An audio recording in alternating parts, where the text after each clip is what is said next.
ஐயா, நீங்கெல்லாம் யாரு? எனக்கு என்னாச்சு? உனக்கு மறுவாழ்வு கொடுத்தது நாங்கள் தான். நன்றிங்க ஐயா. புலி காட்டுல வந்து அது கூட சண்டை போட்டதுல எனக்கு என்னாச்சுன்னே தெரியல. இந்த காட்டுக்குள்ள நீங்க மட்டும் என்ன பார்க்கலன்னா என் நிலைமை என்ன ஆயிருக்குன்னு தெரியல.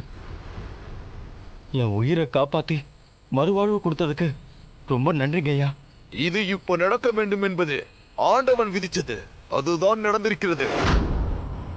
நீ யார பழி வாங்கணும்னு துடிச்சுக்கிட்டு இருக்க?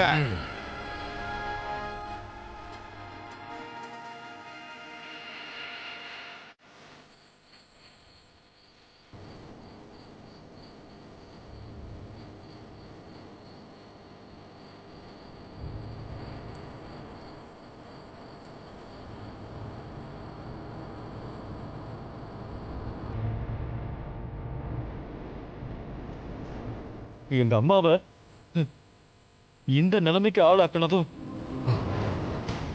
அந்த பொம்மி தாயா.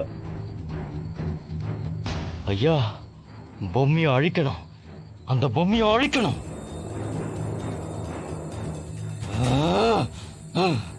நீ கவலைப்படாத, நீ நினைச்சதெல்லாம் நடக்கும்.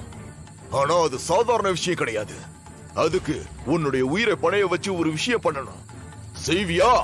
என்ன செய்யணும்னு சொல்லுங்க, நான் செய்யறேன்.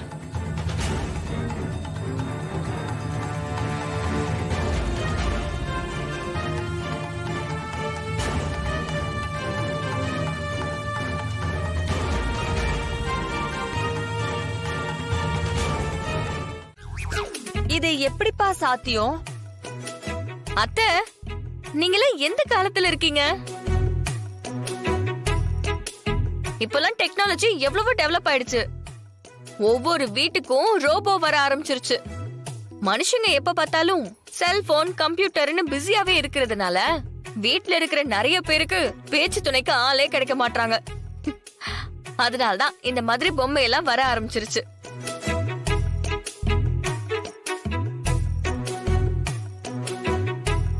ஏம்மா ராணி, தர்ஷினி சொல்றதெல்லாம் உண்மையாம்மா?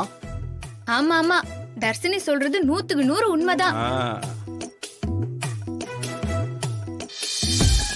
இதுவும் நம்மள மாதிரிதான், எல்லா வேலையும் செய்யும், நம்ம ஃப்ரெண்ட் மாதிரியே இருக்கும்.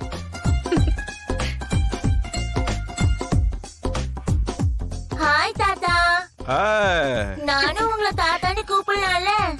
அட, தாராளமா கூப்பிடுப்பா. ஏய், உன்னை பார்த்தா இந்த வீட்டோட கடைக்குட்டி மாதிரியே இருக்க. ஹாய் பாட்டி. ஹாய். நல்லா இருப்பா, நல்லா பேசுதுல. என்ன பாட்டி, எதுக்கு போய் வாழ்த்துறீங்க?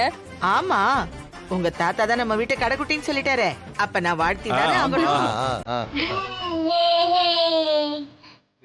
இதுக்கு ஒரு பேர் வைக்கணுமே. சூப்பர் தாத்தா, எனக்கு தோணவே இல்லை பாருங்களேன்.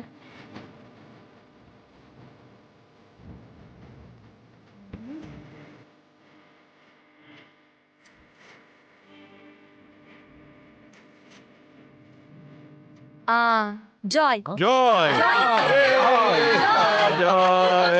அருமையா இருக்குமா? நல்லா சூப்பரா இருக்கு. ஜாய். கவலைப்படாத ராணி, வரலட்சுமி பூஜைக்கு உன் பக்கத்துல இருந்து உனக்கு எல்லா ஹெல்ப்பும் பண்றேன். அதெல்லாம் ஒண்ணும் வேணாம், நானே பாத்துக்கிறேன். அப்படியா? சரி, அப்ப நான் வீட்டை சுத்தி பாத்துட்டு வரேன். ஓ,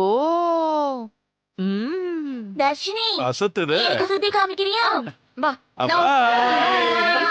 பாத்து பாத்து போ. சரி தாத்தா, நான் வீட்டை சுத்தி காட்டிட்டு வரேன். சரிம்மா. எவ்வளவு ஆச்சரியமா இருக்கு தெரியுமா?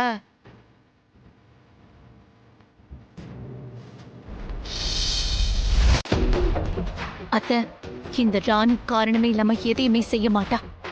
அந்த லாமியா மருத்துவச்சியா இந்த வீட்டுக்குள்ள நுழைஞ்ச மாதிரி இந்த ராணி அந்த மடுக்கா பூதத்தை நைஸா வீட்டுக்குள்ள கூட்டிட்டு வந்து இப்போ ஜாயின்னு பேரு மாத்தி வீட்டுக்குள்ள ஃப்ரீயா உலாவ விட்டுருக்கானா?